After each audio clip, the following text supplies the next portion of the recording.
இயேசுவின் ஜெப கோபுரம் ஊழியங்கள் வழங்கும்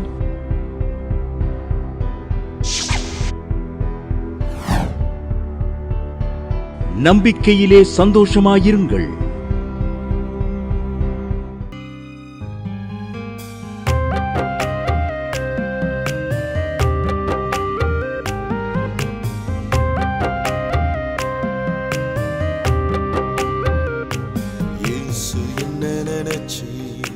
நான் உம்மை நினைக்கலையே, தேடி வந்தீர் நான் பார்க்கலையே. இயேசு என்ன நினைச்சீர், நான் உம்மை நினைக்கலையே, தேடி வந்தீர் நான் பார்க்கலையே. ஓ என் இயேசுவே,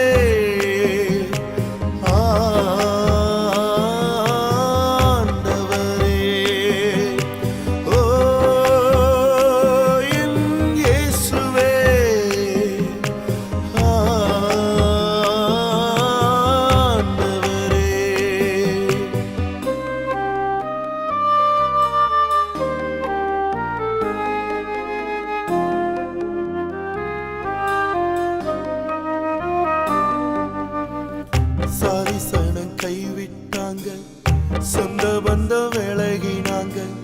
சாரிசனம் கைவிட்டாங்க, சொந்த பந்தம் விலகினாங்க. நீர் என்னை கைவிடவில்லை, என்னை விட்டு விலகவில்லை.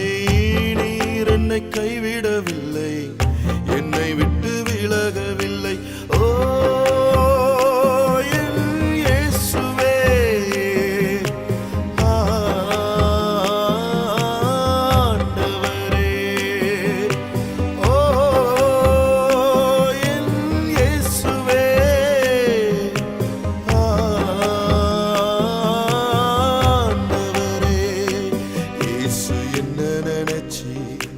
நான் உம்மை நினைக்கலையே, தேடி வந்தீர் நான் பார்க்கலையே. இயேசு என்ன நினைச்சீர், நான் உம்மை நினைக்கலையே, தேடி வந்தீர் நான் பார்க்கலையே.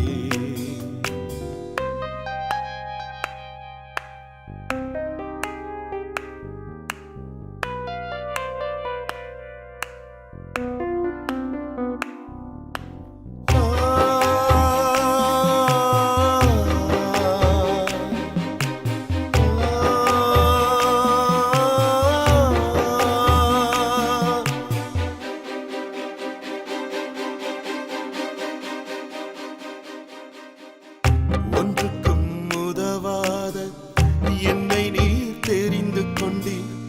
ஒன்றுக்கும் உதவாத என்னை நீர் தெரிந்து கொண்டீர். ராஜ்யம் கட்டப்பட கையில் என்னை எடுத்தீர். ராஜ்யம் கட்டப்பட கையில் என்னை எடுத்தீரே. ஓ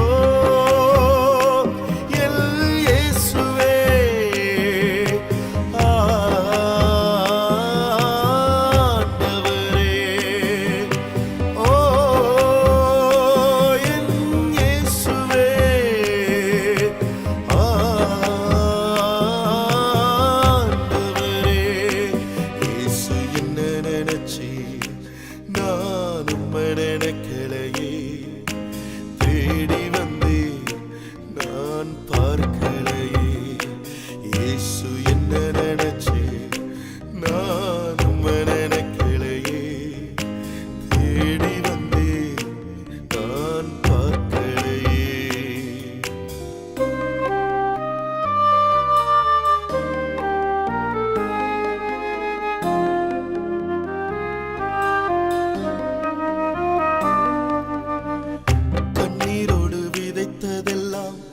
கம்பீரமாய் அறுக்க வைத்தீர்.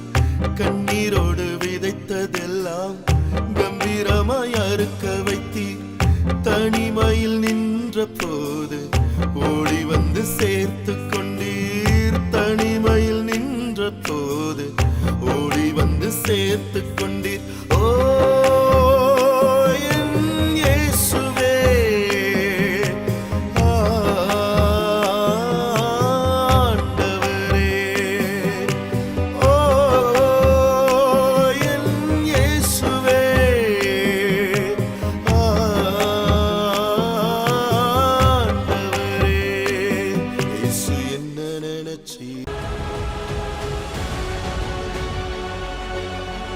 அமுதாங்கிறவங்க கொடைக்கானல்னு எழுதியிருக்காங்க. நான் படித்து 4 வருஷமாக எனக்கு வேலை இல்லை. நான் ஜாய் டிவியை ஒவ்வொரு வாரமும் நான் பார்ப்பேன். சாயந்தரம் 7:30 மணிக்கு நம்பிக்கையிலே சந்தோஷமாக நிகழ்ச்சியை பார்ப்பேன். ஒரு நாள் அம்மாட்ட நான் ஃபோன் அடித்து ஜெபம் பண்ணேன். எனக்கு நான் படித்த படிப்புக்கு நான் பிஹெச்டி முடிச்சிருக்கேன், எனக்கு நல்ல ஒரு காலேஜில் வேலை கிடைக்கணும்னு ஜெபம் பண்ண சொன்னேன். ஆச்சரியம், அற்புதமாக கர்த்தர் கவர்மெண்ட் சம்பளம் இல்லை, ப்ரைவேட்டு சம்பளம்னாலும் ஸ்டார்டிங்கில் 25,000 சம்பளம் வாங்கும்படி கர்த்தர் எனக்கு கிருபை தந்தார். கர்த்தருடைய நாமம் மகிமைப்படுவதாக என்று சாட்சி எழுதியிருக்காங்க. நிகழ்ச்சியை பார்க்கிற யாவருக்கும் இயேசுவின் நாமத்தினாலே இனிய வாழ்த்துக்களை தெரிவித்துக் கொள்கிறேன். செய்திக்கு நேராக கடந்து செல்வோமா? சங்கீதம் 101வது சங்கீதம் 2வது வசனம். உத்தமமான வழியிலே விவேகமாய் நடப்பேன், எப்பொழுது என்னிடத்தில் வருவீர்? எப்பொழுது என்னிடத்தில் வருவீர்? தாவீதினுடைய சங்கீதத்தில் பார்த்தீங்கன்னா, ஆண்டவரே எப்பொழுது என்னிடத்தில் வருவீர்? உத்தமமான வழியில நான் நடப்பேன்பா, உத்தமமான வழியில நான் நடப்பேன், நீர் எப்பொழுது என்னிடத்தில் வருவீர்? கேட்கிற கேள்வி, அப்பா எப்பப்பா என்கிட்ட வர போறீங்க? நல்லா கவனிங்க. ஒரு முறை என்னுடைய உறவினர் ஒருவர் திடீரென்று மரணத்திற்குள்ளானார். அவருக்கு சின்ன சின்ன பிள்ளைங்க. அந்த சிறு வயது பிள்ளைகள் இருக்கும்போதே அவர் திடீரென்று மரித்து போனார். அவருடைய துக்க வீட்டிற்கு நான் சென்று இருந்தேன். அப்பொழுது பார்த்தீங்கன்னா, மகளை அப்பா அதிகமாக நேசிப்பார். அந்த மகளுடைய அந்த கடைசி நேர பிரிவு, அந்த அப்பா பாடியை எடுக்கும்போது பார்த்தீங்கன்னா, மக அழுகிறா, எப்பா எப்பப்பா உங்களை நான் பார்ப்பேன், எப்பப்பா நீங்க திரும்ப வருவீங்க? கதறி அழுகிறா மக. எல்லாருடைய கண்களும் அவருடைய மகளை பார்க்கிறது. எப்ப நான் உங்களை பார்ப்பேன், எப்ப திரும்ப வருவீங்க? கவனிங்க, ஒரு பிரிவினை, அந்த பிரிவினையை பிள்ளையால தாங்க முடியல. அழுது புலம்புகிறா. எல்லா பக்கமும் வீடு முழுவதும் உருளுகிறாள். யாராலும் கண்ட்ரோல் பண்ண முடியல. இதை பார்த்தவர்கள் எல்லாருடைய கண்களிலும் கண்ணீர். நன்றாய் கவனிங்க, ஒரு சாதாரண ஒரு பிரிவினையை தாங்க முடியவில்லை. தாவீது சொல்லுகிறார், எப்பொழுது என்னிடத்தில் வருவீர்? எப்பொழுது என்னிடத்தில் வருவீர்? இதோ அப்பாவுடைய வார்த்தை நம்மை நோக்கி கடந்து வருகிறது.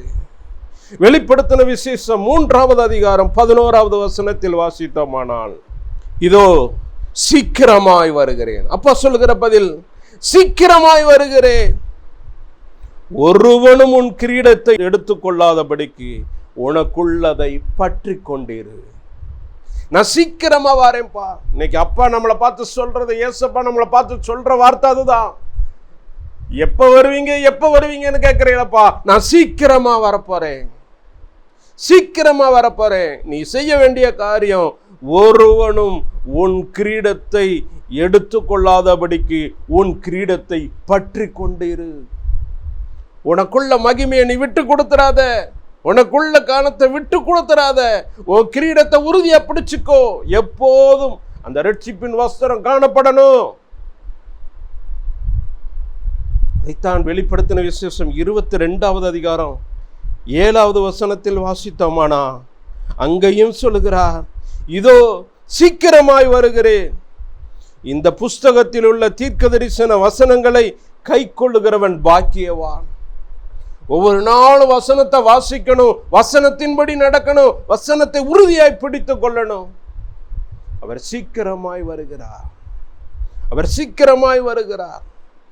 அதே அதிகாரம் 12வது வசனத்தில் சொல்லப்பட்டு இருக்கிறது, இதோ சீக்கிரமாய் வருகிறேன், அவனவனுடைய கிரியைகளின்படி அவனவனுக்கு நான் அளிக்கும் பலன் என்னோட கூட வருகிறது. நான் சீக்கிரமா வரேன்பா, சீக்கிரமா வரேன்பா. ஒவ்வொருவனுடைய கிரியைகளுக்கு தக்க பலனை நான் கொடுக்க முடியா நான் வர்றேன்ப்பா. அப்படி அப்படின்னு சொல்றார். 11வது வசனத்துல சொல்றாரு, எப்பா அநியாயம் செய்கிறவன் இன்னும் அநியாயம் செய்யட்டும்பா, நீதி செய்கிறவன் நீதி செய்யட்டும், அசுத்தமா இருக்கிறவன் இன்னும் அசுத்தமா இருக்கட்டும், பரிசுத்தம் உள்ளவன் இன்னும் பரிசுத்தமா இருக்கட்டும். ஒவ்வொரு நாளும் வசனத்தின்படி நம்மளை பரிசுத்தத்தின் மேல் பரிசுத்தத்தை நம்மளை காத்து கொள்ளணும். அநியாயம் செய்யறவங்க அநியாயம் செஞ்சுட்டு போட்டோம், அசுத்தமா இருக்கிறவங்க அசுத்தமா இருந்துட்டு போட்டோம். ஆனா நீங்களும் நானும் தேவ பிள்ளைகளாகிய நம்ம அவருடைய பரிசுத்த ஜனமாய் இருக்கும்படி நாம் தெரிந்து கொள்ளப்பட்டவர்கள், நாம் முன்குறிக்கப்பட்டவர்கள், அழைக்கப்பட்டவர்கள், வேறு விரிக்கப்பட்டவர்கள். நம்முடைய பரிசுத்தத்தை நாம் காத்து கொள்ளணும். ஜீவ கிரீடத்தை நம்ம காத்து கொள்ளணும். ஒவ்வொரு நாளும் அப்பாட்ட பேசணும், இந்த கிரீடத்தை பற்றி கொள்ளணும். அதே வெளிப்படுத்தின விசேஷம் 22வது அதிகாரம் 20வது வசனத்துல வார்த்தை எழுதப்பட்டிருக்கு, இவைகளை சாட்சியாக அறிவிக்கிறவர் மெய்யாகவே நான் சீக்கிரமாய் வருகிறேன் என்றார். சீக்கிரமா வரேன்பா. அப்பா சொல்றார், நான் சீக்கிரமா வரேன்பா, சீக்கிரமா வரேன்.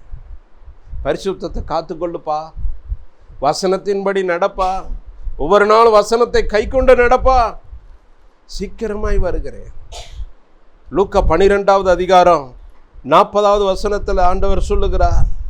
லூக்கா 12வது அதிகாரம் 40வது வசனத்தில், அந்தப்படியே நீங்கள் நினையாத நேரத்தில் மனுஷகுமாரன் வருவார், ஆகையால் நீங்களும் ஆயத்தமாயிருங்கள். சீக்கிரமாய் வருகிறேன் என்று சொல்லுகிறார். இங்க அப்பா சொல்லுகிறார், நினையாத நேரத்தில் நான் வருவேன்பா. யாரும் நினைச்சு கூட பார்க்க முடியாத நேரத்தில் நான் வருவேன். நீங்க எப்பொழுதும் ஆயத்தமாயிருங்க. ஒரு புத்தியுள்ள கன்னிகையை போல எப்பொழுதும் காணப்படுங்கப்பா. உங்க பாத்திரத்துல எப்போதும் என்ன காணப்படணும்? உங்கள் தீவட்டி எப்பொழுதும் எரிந்து கொண்டே இருக்கணும். நன்றாய் கவனிங்க. யோவான் ஸ்நானகனை குறித்து வேதத்தில் அப்பா சொல்லுகிறார், அவன் எரிந்து பிரகாசிக்கிற விளக்காய் இருந்தான். நீங்களும் நானும் எரிந்து பிரகாசிக்கிற விளக்காய் காணப்படணும். ஒருபோது நம்ம என்ன குறைந்தவர்களாய் காணப்படக்கூடாது. எப்பயும் ரெடியா இருக்கணும். ஏன்னா அப்பா சொல்லுகிறார், நினையாத நேரத்தில் நான் வருவேன். நினையாத நேரத்தில் அந்த மனுஷகுமாரன் வரப்போகிறார், ராஜாதி ராஜாவாய் வரப்போகிறார். அதற்கு நம்ம எப்பயும் ஆயத்தமா இருக்கணும். மத்தேயு 24வது அதிகாரம் 44வது வசனத்துல, நீங்கள் நினையாத நாளிகையிலே மனுஷகுமாரன் வருவார், ஆதலால் நீங்களும் ஆயத்தமாயிருங்கள். அதே வார்த்தை இங்கும் சொல்லுகிறார், நீங்கள் நினையாத வேளையில மனுஷகுமாரன் வருவார், நீங்கள் ஆயத்தமாயிருங்கள். நன்றாய் கவனிங்க. சீக்கிரமாய் வருகிறேன்னு சொன்னார், நினையாத நேரத்தில் வருவேன்னு சொன்னார். அடுத்த ஒரு காரியத்தை சொல்லுகிறார். மல்கியா 3வது அதிகாரம் 1வது வசனத்துல நாம் பார்த்தோம்னா, இதோ நான் என் தூதனை அனுப்புகிறேன், அவன் எனக்கு முன்பாக போய் வழியை ஆயத்தம் பண்ணுவான். அப்பொழுது நீங்கள் தேடுகிற ஆண்டவரும் நீங்கள் விரும்புகிற உடன்படிக்கையின் தூதனுமானவர் தம்முடைய ஆலயத்துக்கு தீவிரமாய் வருவார். சீக்கிரமாய் வருவார், நினையாத நேரத்தில் வருவார், தீவிரமாய் வருவார்,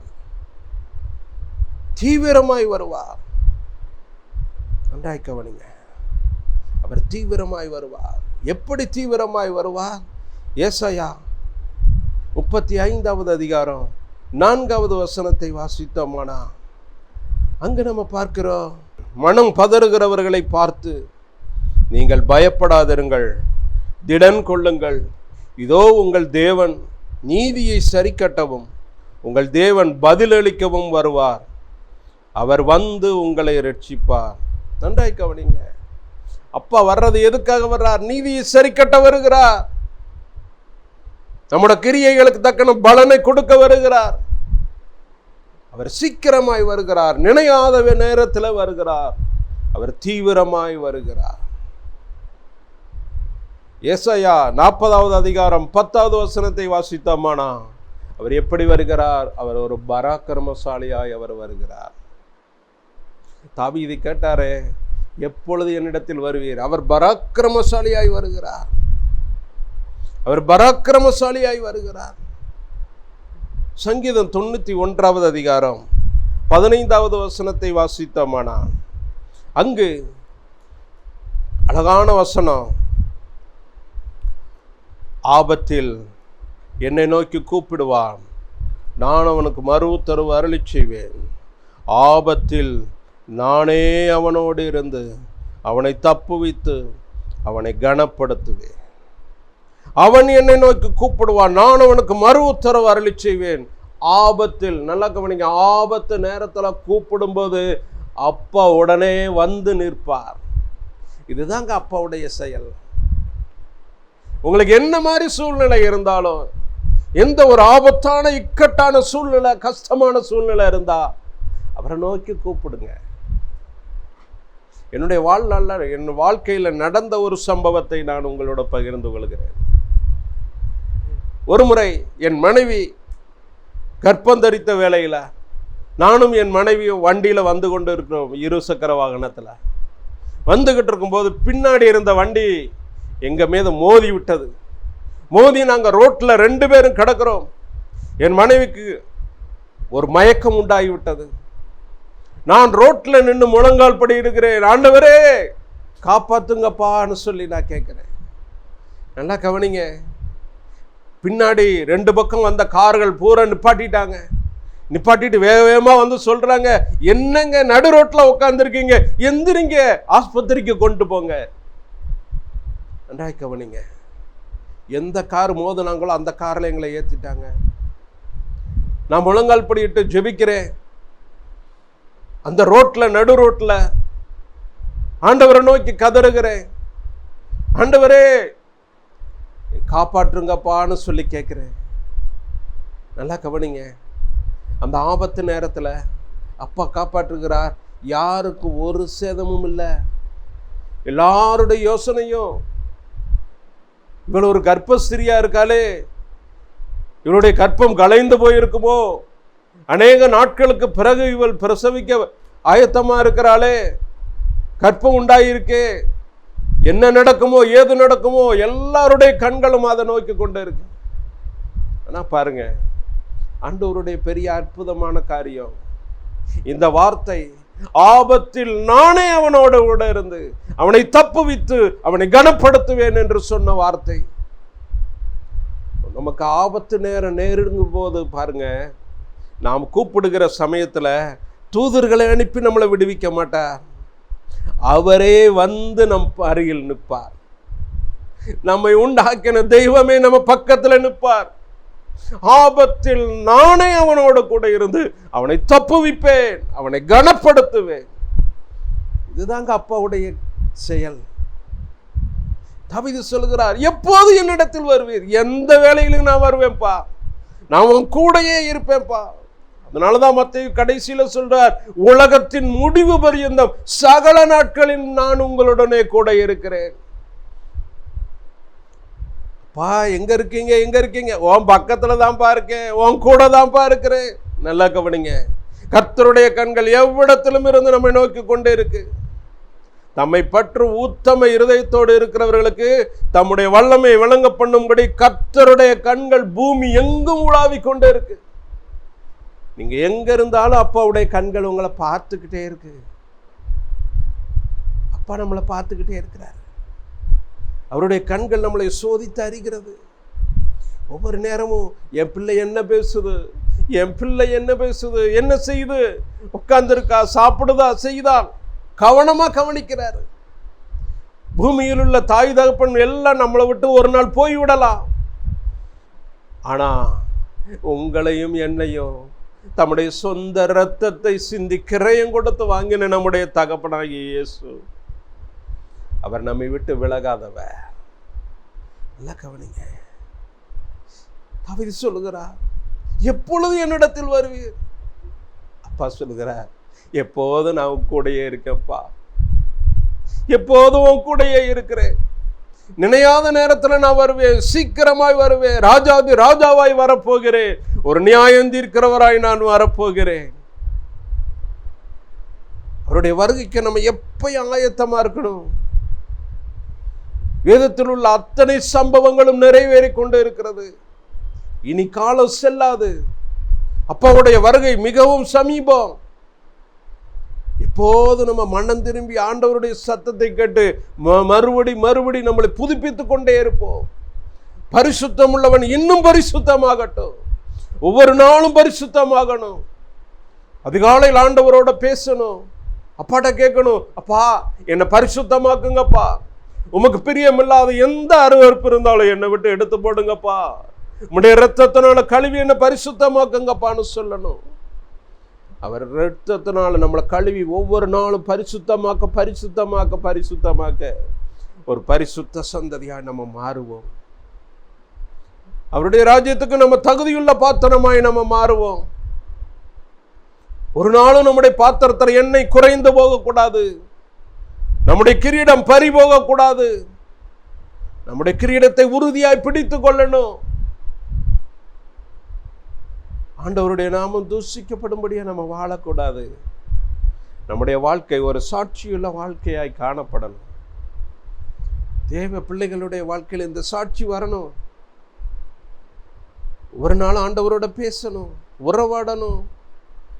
ஆண்டவரே, உம்முடைய சத்தியத்துக்கு நான் கீழ்ப்படிந்த நடப்பேன்னு சொல்லி நம்மளை முழுமையாய் அர்ப்பணிக்கணும். வசனத்தின்படி நடக்கணும். வசனத்துக்கு விரோதமான கிரியைகளை நம்ம உள்ள நுழையக்கூடாது. வேண்டாம். உலகத்தின் போக்கில் நம்ம போகக்கூடாது. யோபு 2வது அதிகாரத்தில் சொல்றார், பொய்யான மாயையை பின்பற்றி போகிறவர்கள் தங்களுக்கு வரும் கிருபையை போக்கடிக்கிறார்கள். நம்ம மாயையை பின்பற்றி போனோம்னா நமக்கு கிடைக்கிற கிருபையையும் நாம் இழந்து விடுவோம். கிருபையை நம்ம வேஸ்ட் ஆக்குறோம்னு அர்த்தம். அந்த பொய்யான மாயையை பின்பற்றி நம்ம போகக்கூடாது. ஒவ்வொரு நாளும் ஆண்டவருடைய கிருபைகளை நினைத்து நன்றி சொல்லணும். உங்களுக்கு எத்தனையோ சூழ்நிலையில் ஆண்டவர் உங்களுக்கு இதுவரை நடத்தி வந்தாரு. எத்தனை ஆபத்திலிருந்து உங்களை காத்து வந்தாரு பாருங்க. கடந்த சில வருடங்களுக்கு முன்பாக கொரோனா வந்துச்சு. எவ்வளவு பேர் உயிர் இல்லாம போயிட்டாங்க, செத்து போயிட்டாங்க, மரிச்சு போயிட்டாங்களே. ஆனா உங்களை என்னையும் நம்மளையும் ஜீவனோடு வைத்திருக்கிறாரு. அவருடைய பெரிய கிருபைகளை நினைத்து அப்பாவுக்கு நன்றி சொல்லணும். இந்த நன்றி பெருக்கினால நம்ம நிறையணும். அவருக்கு நன்றி செலுத்த செலுத்த செலுத்த நம்முடைய வாழ்க்கையில கிருபை பெருக ஆரம்பிக்கும். உங்களுடைய சந்ததியினுடைய வாழ்க்கையிலும் கிருபை பெருக ஆரம்பிக்கும். இந்த கிருபை வேண்டுமானா நாம் எப்பொழுதும் ஆயத்தமா இருக்கணும். அப்பா சொல்கிறார், நீங்க நினையாத நேரத்தில் நான் வாரேன்ப்பா. நீங்க நினைச்சு கூட பார்க்க முடியாது. ஒரு திருடை வருவது யாருக்கும் தெரியாது. எப்பயுமே திருடை வரும்போது வீட்டு கதவை தட்டிக்கிட்டு அப்பா நான் வந்திருக்கேன்னு சொல்லிட்டு வர மாட்டாங்க. நினையாத நேரத்துல, ஆள் இல்லாத நேரத்துல அப்படிதான் திருட வருவான். அதை போலதான் அப்பாவுடைய வருகையும் காணப்படும். நினையாத நேரத்துல வருவார். நம்ம எப்பொழுதும் ஆயத்தமா இருக்கணும், எப்பொழுது விழித்து இருக்கணும். அதனாலதான் அப்பா சொல்றாரு, நீங்கள் விழித்திருங்கப்பா, விழித்திருங்க, எப்போதும் காத்திருங்க, ரெடியா இருங்க. நல்லா கவனிங்க. இப்ப செல்போன் வந்துருச்சு. முன்னாடி டிவியை தான் அதிகமா பார்த்துக்கிட்டு இருப்போம். இப்ப செல்போன்ல அதிகமா இருக்கும். செல்போனை பார்த்து பார்த்து பார்த்து நைட்டு தூங்கும்போது கூட பாருங்க, கெட்ட கெட்ட சொப்பனமா வரும். நம்ம என்னென்னலாம் செல்போன்ல பார்த்தோமோ அத்தனையும் மறுபடியும் அப்படியே ரிப்பீட் ஆகும். நம்முடைய வாழ்க்கையில நடக்கிற மாதிரி சொப்பனமா வரும். ஏன்? நீங்க என்ன செய்யணும்? முழங்கால் படிக்கிட்டு ஜெபிச்சு ஒரு வேத வசனங்களை வாசித்து வேத வசனத்தை தியானித்து, எசப்பா இந்த இரவிலும் கூட நீங்க என்னோடு கூட பேசுங்கப்பான்னு சொல்லி நீங்க நைட்டு ஜெபம் பண்ணிட்டு படுத்தீங்கன்னா இந்த வசனத்தின் மூலம் உங்களோடு கூட இடைப்படுவார். உங்க நித்திரை இன்பமா இருக்கும். அப்பொழுது கூட நீங்க ஆயத்தமா இருப்பீங்க. ஏன்னா அப்பாவுடைய வருகை எப்போ இருக்கும்னாலும் சொல்ல முடியாது. நம்ம தூங்கிக்கிட்டு இருக்கும்போது கூட வருவாரு. அவருடைய வருகைக்கு நம்ம ஆயத்தமா இருக்கணும். தேவ பிள்ளைகளாகிய நம்ம எப்பொழுது விழிப்புள்ளவர்களாய் காணப்படணும். ஒருவாது பிசாசுக்கு நம்ம இடம் கொடுக்கக்கூடாது. நீங்க லேசா இடம் கொடுக்க ஆரம்பிச்சிட்டிங்கன்னா அவங்க வாழ்க்கையில அது படாத பாடுபடுத்தும். பயமுறுத்தல் உண்டாகும், திகில் உண்டாகும். சில பேர்லாம் நான் பார்க்குறேன், நிறைய பேர் எனக்கு ஃபோன் பண்ணி சொல்கிறது, அண்ணே கெட்ட கெட்ட சொப்பனமாக வருதுண்ணே, கெட்ட கெட்ட சொப்பனமாக வருது, கெட்ட கெட்ட ஆவிகள் என்னை போட்டு தாக்குற மாதிரிலாம் கனவு வருது. நல்லா கவனிங்க, இந்த மாதிரி காரியங்கள்லாம் ஏன் வருது? வேதத்தை பிடிக்கல, அப்பாவை தேடலை, எப்பொழுதும் விழித்திருக்கணும், ஒரு பரிசுத்தமான வாழ்க்கை வேணும். ஏசப்பா கூட பேச பேச பேச அவருடைய வசனத்தின்படி நடக்க நடக்க நடக்க உங்கள் எண்ணங்கள் தூய்மையாகும், உங்கள் சிந்தனைகள் தூய்மையாகும், நம்முடைய மைண்டு தூய்மையாகும். அப்போதான் இந்த மாதிரிலாம் வராது. திகிலுக்கு தூரமாவாய், பயம் இல்லாது இருப்பாய் அப்படின்னு அப்பா வாக்கு கொடுத்திருக்கிறாரு. செபிக்கும்படி கண்களை மூடுவார். தகப்பனே உமக்கு நன்றி சுவாமி. இந்த வேளையிலும் கூட சுவாமி, தாவீது சொன்னது போல எப்பொழுது என்னிடத்தில் வருவீர், எப்பொழுது என்னிடத்தில் வருவீர். எங்க கண்கள் உண்மையே நோக்கி கொண்டு இருக்குப்பா, நாங்கள் உண்மையே நோக்கி கொண்டு இருக்கிறோம் ஐயா. இதோ சீக்கிரமாய் வருகிறேன்னு வாக்கு கொடுத்தீங்களேப்பா, நினையாத வேளையில நான் வருவேன்னு வாக்கு கொடுத்தீங்களேப்பா, இதோ தீவிரமாய் நான் வருவேன்னு வாக்கு கொடுத்தீங்களேப்பா. தகப்பனே உமக்கு நன்றி சுவாமி. ஆபத்தில் என்னை நோக்கி கூப்பிடும்போது நானே வந்து நிற்பேன்னு சொன்னீங்களேப்பா. இந்த பிள்ளைகளை, தேவ பிள்ளைகளாகி ஒவ்வொருவருடைய வாழ்க்கையிலையும் தகப்பனே இந்த வேளையிலும் கூட சுவாமி ஒருவரோடு இடைப்படுங்கப்பா. யார் யாருக்கு என்னென்ன சூழ்நிலையோ அந்த சூழ்நிலையிலிருந்து விடுவீங்கப்பா. மரண கட்டுகள் விலகட்டும் ஐயா. ஆஸ்பத்திரியில் உயிருக்கு போராடி கொண்டு இருக்கிற பிள்ளைகளை ஐயா மரண கட்டுகள்ல இருந்து விடுவீங்கப்பா, ஆபத்துல இருந்து விடுவீங்கப்பா. நோய் படுக்கைகள் மாறுவதாக, வியாதி படுக்கைகள் மாறட்டும் ஐயா. மரண கண்ணிகளிலிருந்து விடுதலை உண்டாகட்டும், சுகம் உண்டாகட்டும், ஆரோக்கியம் உண்டாகட்டும். தகப்பனே உமக்கு நன்றி சுவாமி, நன்றி அப்பா. ஒருவரும் கிரீடத்தை இழந்து போகாதபடிக்கு, கிரீடத்தை உறுதியாய் பிடித்து கொள்ள ஒரு சாட்சியுள்ள வாழ்க்கை வாழ கிருபை செய்யுங்கப்பா. தகப்பனே உமக்கு நன்றி சுவாமி. உமக்கு பிரியமில்லாத வேண்டாத அருவருப்புகள் யார் வாழ்க்கையிலும் இருக்குமானா தயவாக எடுத்து போடுங்கப்பா. உமை வேதனை உண்டாக்கும் வழிகளை எல்லாம் எங்களை விட்டு எடுத்து போடுங்கப்பா. உமக்கு பிரியமான வாழ்க்கை வாழ கிருபை செய்யுங்க. இயேசுவின் நாமத்தில் கெஞ்சி கேட்கிறோம் நல்ல பிதாவே, ஆமென்.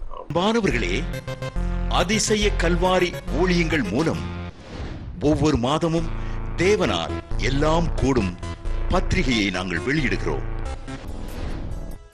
தேவ சமூக பாடல்கள் DVD, ACD இந்த பாடல்களை நாங்கள் வெளியிடுகிறோம். அதிசய கல்வாரி ஊழியம் இது தீர்க்க தரிசன ஜெப ஊழியமாக நடைபெறுகிறது. இந்த ஊழியங்களுக்காக ஜெபிக்க, காணிக்கையை அனுப்ப தாங்க மறவாதிருங்கள். ஜெபிக்கிற, கொடுக்கிற, உழைக்கிற உங்கள் ஒவ்வொருவரையும் ஆண்டவர் தாமே ஆபிரகாமை ஆசீர்வதித்தது போல சகல விதத்திலும் உங்களை ஆசீர்வதிப்பாராக. ஆமென். அன்பிற்குரியவர்களே, இந்த ஊழியத்தை உங்கள் காணிக்கைகளால் தாங்குபவர்களின் கவனத்திற்கு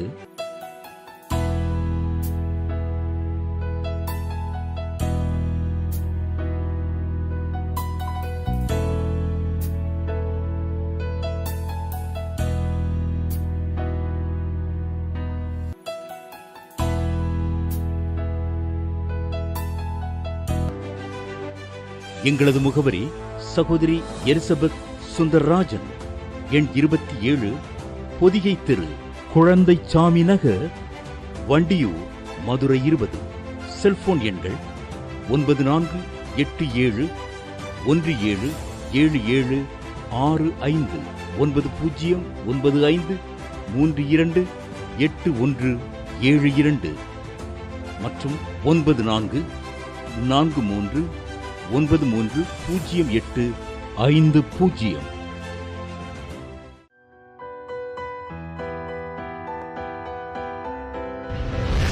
கர்த்தர் உங்களை ஆசீர்வதிப்பாராக.